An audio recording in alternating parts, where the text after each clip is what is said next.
दोस्तों, क्या आप इस दुनिया के सबसे विशालकाय सांप का नाम बता सकते हैं? चलिए हम आपको हिंट दे देते हैं। इस सांप के नाम पर एक बहुत ही सुपर डुपर हिट मूवी बनाई गई है। जी हाँ दोस्तों, आपने बिल्कुल सही समझा, हम एनाकोंडा की बात कर रहे हैं। ऐसे में अगर हम सबसे बड़े क्रोकोडाइल कैसस की बात करें तो इस पर भी एक हॉरर मूवी बन सकती है। लेकिन दोस्तों, क्या आपको पता है एक समय में क्रोनोसोरस और टाइटेनोबोआ जैसे विशालकाय क्रिएचर्स भी मौजूद थे, जिनके सामने अभी के जायंट क्रिएचर्स वैसे ही लगते हैं जैसे द ग्रेट खली के सामने राजपाल यादव लगते हैं। बाकी का अंतर तो आप समझ ही सकते हैं कि ये कितने खतरनाक होंगे। ऐसे में दोस्तों सवाल उठता है कि अगर इस तरह के विशालकाय क्रिएचर्स अभी भी जिंदा होते तो क्या हम सभी का अंत हो जाता या फिर कहानी कुछ और होती। अब अगर आपको इस बात की तह तक जाना है तो इस वीडियो को अंत तक जरूर देखिएगा, क्योंकि वाकई में अंत में आप हैरान रह जाएंगे। दोस्तों, हम समय में पीछे जाएं उससे पहले हमें अपने कैरेक्टर्स के बारे में कुछ जान लेना चाहिए। चलिए शुरुआत करते हैं टाइटेनोबोआ से, जहां ये सांप आज से 58 मिलियन साल पहले इस दुनिया में रहा करता था और वैज्ञानिकों के अनुसार 10 मिलियन सालों तक ये हमारे प्लेनेट का सबसे लार्जेस्ट प्रेडेटर था, जहां इसकी लंबाई 13 मीटर और वजन 1 टन से भी ज्यादा हुआ करता था। ऐसे में आप समझ सकते हैं कि ये सांप कितना ज्यादा विशालकाय होगा। और अगर आपको अभी भी समझ में नहीं आया तो हम आपको बता दें कि जब आप 2 जिराफ को लिटाकर इनकी लंबाई नापेंगे ना, तो भी इस विशालकाय सांप की लेंथ उससे ज्यादा ही होगी। ऐसे में कहा जा सकता है कि इस समय सबसे लार्जेस्ट स्नेक इस एंशिएंट रेप्टाइल टाइटेनोबोआ से आधे साइज का होगा, जहां ये सांप बड़ी आसानी से एक बड़ा सा हिप्पोपोटामस निगल सकता है।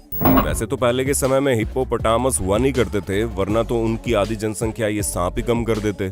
जहां ये मॉन्स्टर अधिकतर जंगलों और पानी में रहा करते थे, जिसकी वजह से ये अकेले मछलियों को ही नहीं बल्कि विशालकाय मगरमच्छ तक को खाने में बिल्कुल भी नहीं शर्माते थे। ऐसे में दोस्तों, ये विशालकाय सांप अधिकतर अपने शिकार को पहले पूरी तरह से जकड़ लेते थे और फिर अपने शिकार को जकड़ने के बाद उन्हें निगल जाते थे। अब आप इन सब चीजों से समझ गए होंगे कि टाइटेनोबोआ कितना खतरनाक सांप था। पर दोस्तों, अगर हम क्रोनोसोरस की बात करें तो भले ही इनका साइज ज्यादा नहीं हो, लेकिन उसका ये मतलब नहीं है कि ये टाइटेनोबोआ से कम खतरनाक है। जहां इनके खुले हुए मुंह को देखकर आप समझ सकते हैं कि इनके मुंह में मौजूद इतनी भारी संख्या में खतरनाक दांत किसी को भी जिंदा नहीं छोड़ते होंगे।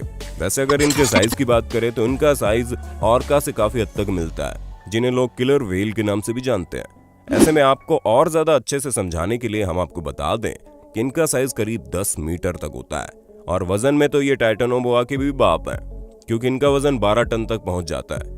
दोस्तों, ये प्रेडेटर बहुत ही ज्यादा शानदार स्विमर होते हैं। अब आप ये समझ लीजिए कि किसी भी तरह के दूसरे प्रेडेटर्स को समुद्र की गहराई में जाकर मारने में भी पूरी तरह से सक्षम है, जहां इनका एक वार किसी को भी अपनी जान से हाथ धोने पर मजबूर कर सकता है।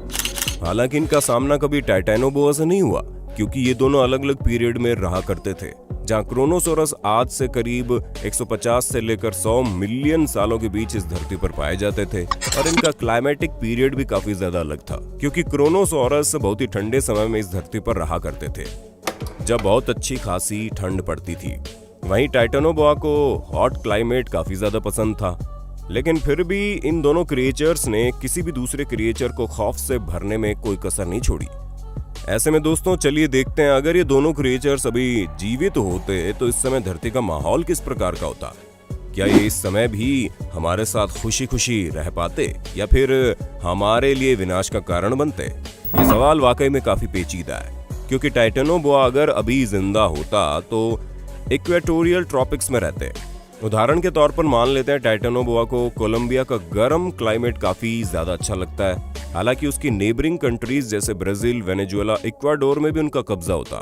ऐसे में जाहिर सी बात है कि इंसानों को अपने घर इतने विशालकाय सांपों से बचाकर रखने पड़ते, क्योंकि इस बात की पूरी संभावना हो सकती है कि ये सांप कभी भी कैसे भी करके चुपके से घर में घुस जाएं, जहां इसे दरवाजा खटखटाने से लेकर उन्हें तोड़ने तक की कोई समस्या नहीं है। क्योंकि सांप किस तरह से घरों में घुस जाते हैं ये तो आप लोगों ने कई बार देखा होगा, और अगर नहीं देखा तो बस एक बार एकता कपूर के नागिन सीरियल पर नजर डाल लेना। आपको सांपों के बारे में ऐसी ऐसी बातें पता चलेंगी जो खुद सांपों को भी नहीं पता। खैर दोस्तों, टीवी सीरियल्स की बातें तो बाद में होती रहेंगी, लेकिन हम आपको बता दें इन सांपों से बचने के लिए लोगों को अपने घरों के बाहर हाई वोल्ट इलेक्ट्रिसिटी वाले तार लगाने पड़ेंगे और हर समय अपनी तकिया के नीचे स्टन गन भी रखनी पड़ेगी, क्योंकि कब इनकी जरूरत पड़ जाए ये आपको भी नहीं पता चलेगा। पर दोस्तों अगर हम बड़े बड़े शहरों की बात करें तो हमें नहीं लगता कि टाइटेनोबोआ को हम इंसानों को खाने में कोई इंटरेस्ट होगा, क्योंकि फिल्मों में आपको भले ही ये दिखाया जाता हो कि विशालकाय सांप इंसानों को बड़े मजे से अपना शिकार बनाते हैं, लेकिन असलियत बिल्कुल ऐसी नहीं है। क्योंकि असल में सांप हम इंसानों से जितना बन पड़े उतना दूर रहने की कोशिश करते हैं। ऐसे में अगर उन्हें हमसे खतरा ना दिखे तो वो कभी भी हम पर हमला नहीं करेंगे। वैसे इस कहानी का एक पहलू ये भी हो सकता है कि हम इंसान टाइटेनोबोआ को भी बाकी खतरनाक प्रेडेटर्स की तरह जू में बंद करके उन्हें देखने जाएं। दोस्तों एक बात तो तय है, जो इंसान इस बड़े से सांप को पकड़ लेगा वो वाकई में एक नेशनल हीरो बन जाएगा, क्योंकि इतने बड़े सांप को काबू करना भी अपने आप में बहुत बड़ी बात है। अब जब हम इन विशालकाय सांपों को अपनी पृथ्वी में रखने की बात कर ही रहे हैं तो इनके डाइट का भी ख्याल रख लेते हैं, क्योंकि हमें पता है कि अगर ये प्रेडेटर अभी जिंदा होते तो इनका खाना एलिगेटर, टर्टल, रिवर डॉल्फिन के साथ साथ जमीन में मौजूद कई तरह के एनिमल्स होते हैं। ऐसे में दोस्तों आप ये समझ सकते हैं कि गर्म इलाकों में रहने वाले जानवरों को कितनी ज्यादा समस्याएं झेलनी पड़ जाती। जहां टाइटेनोबोआ को मछली खाने में कोई भी दिक्कत नहीं है, क्योंकि मछलियां इस सांप को काफी ज्यादा पसंद है, और इन सभी वजहों से फूड चेन काफी ज्यादा उथल पुथल हो जाता, यहाँ तक कि कई सारे जानवरों को सुरक्षित जगहों पर जाकर रहना पड़ता। और जब ऐसा होता तो छोटे छोटे इंसेक्ट्स और फंगी उन्हीं जंगलों में रह जाते, जिन्हें खाने वाले सभी शिकारी जानवर तो अपनी जान बचाकर वहां से निकल चुके होते। ऐसे में वो वहां के पेड़ पौधों को पूरी तरह से नष्ट करना शुरू कर देते, और आने वाले समय में कोई भी पेड़ पौधा जल्दी दिखाई नहीं देता। ये तो हुई जमीन पर रहने वाले जानवरों की बात, क्योंकि ये विशालकाय क्रिएचर्स मरीन क्रिएचर को भी नहीं छोड़ते, फिर चाहे वो बेहद खतरनाक शार्क ही क्यों ना हो। हाँ, माना कि इनके लिए शार्क को एक बार में खाना काफी मुश्किल था, लेकिन अगर अलग अलग टुकड़ों में करके इन्हें खाया जाता तो हमें नहीं लगता कि इन्हें शार्क को खाने में ज्यादा देर लगती। और जहां हम इकोसिस्टम की बर्बादी की बात कर रहे थे तो वो चीज आपको यहाँ भी देखने को मिलेगी, क्योंकि अपने रास्ते में आने वाले हर एक क्रिएचर को अपना भोजन बना लेते, जिसकी वजह से मछलियों की बहुत ज्यादा कमी हो जाती और बाकी प्रेडेटर्स को तो हो सकता है भूखा ही मरना पड़ता। ऐसे में दोस्तों व्हेल भी इनका शिकार बनने से न बच पाती, और जब व्हेल की कमी होने लगती तो वातावरण में खूब सारा कार्बन डाइऑक्साइड फैलने लगता, जो कितनी बुरे तरीके से नुकसान पहुंचाता है ये तो हम सभी देख ही सकते हैं। और अब टूरिज्म और सी ट्रैफिक का तो भूल ही जाएंगे, क्योंकि चाहे टाइटेनोबोआ हो या फिर क्रोनोसोरस, इसकी वजह से इंसानों का घर से बाहर निकलने में डर लगता है। हालांकि अभी भी कई ऐसे प्रेडेटर्स हैं जो न सिर्फ विशालकाय हैं बल्कि काफी ज्यादा खतरनाक भी हैं, लेकिन बस बात सिर्फ इतनी है कि उनका हमसे और हमारा उनसे नाता बहुत कम होता है। इसी वजह से हम अपनी दुनिया में खुश हैं और वो अपनी दुनिया में। पर जब टाइटेनोबोआ और क्रोनोसोरस जैसे विशालकाय प्रेडेटर्स धरती पर होते तो जो बाकी के प्रेडेटर्स थे जंगलों और पानी से दूर हट जाते हैं। ऐसे में उनका ठिकाना हम इंसानों के इर्द गिर्द ही घुमा करता, जिसकी वजह से हमें हमेशा उनसे बचकर ही रहना पड़ता, जो कि एक बहुत ज्यादा कठिन जिंदगी हो जाती है। अभी तक आप ये समझ गए होंगे कि जितने भी जानवर अब इस दुनिया में नहीं रहे उनका यहाँ से जाने का कोई ना कोई कारण है, और अगर वो यहाँ से ना जाते तो हम इतना विकास भी नहीं कर पाते जितना इस समय हम इंसानों ने किया है। पर इतना भी खुश होने की जरूरत नहीं है, क्योंकि दोस्तों टाइटेनोबोआ कम से कम 32 डिग्री सेल्सियस के टेम्परेचर में रहते थे। ऐसे में अगर इससे कम टेम्परेचर हुआ तो वो यहाँ नहीं रह पाएंगे। लेकिन जिस हिसाब से ग्लोबल वार्मिंग बढ़ रही है, ऐसे में कहने में कोई गलत बात नहीं है कि आने वाले समय में ये विशालकाय सांप वापस से देखने को मिल जाएं।